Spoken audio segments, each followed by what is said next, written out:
अनन्य भक्त बाळप्पा हळूहळू स्वामी सेवेच्या जबाबदाऱ्या घेत होते. अक्कलकोटमध्ये स्वामींच्या दरबारात सेवेची कामे नियोजित असत.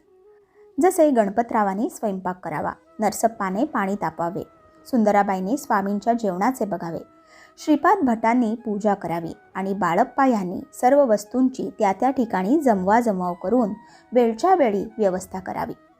मग स्वामी महाराज कोठेही असोत, जंगलात, मशिदीमध्ये, हरिजनांच्या वस्तीत, देवळात, कोणाच्याही घरी, रस्त्यात व शेतात, त्या ठिकाणी बाळप्पा सर्व व्यवस्था उत्तम ठेवत.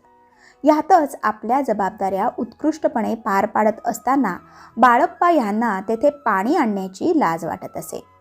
हा प्रकार स्वामींच्या लक्षात आला आणि एके दिवशी बाळप्पा यांच्यावर पाणी आणण्याचा प्रसंग आला आणि त्यांना जरा लाज वाटू लागली. तेव्हा स्वामींनी त्यांच्याकडे बघितले आणि बोलले, निर्लज्जो गुरुसन्निधो.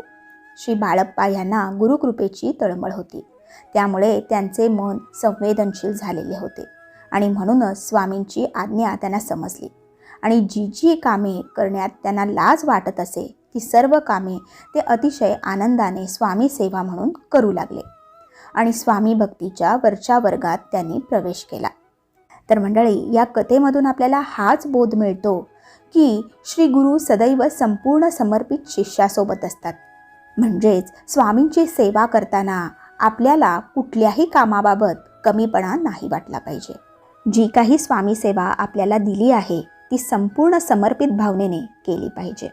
हे कायम लक्षात ठेवा. धन्यवाद. श्री स्वामी समर्थ.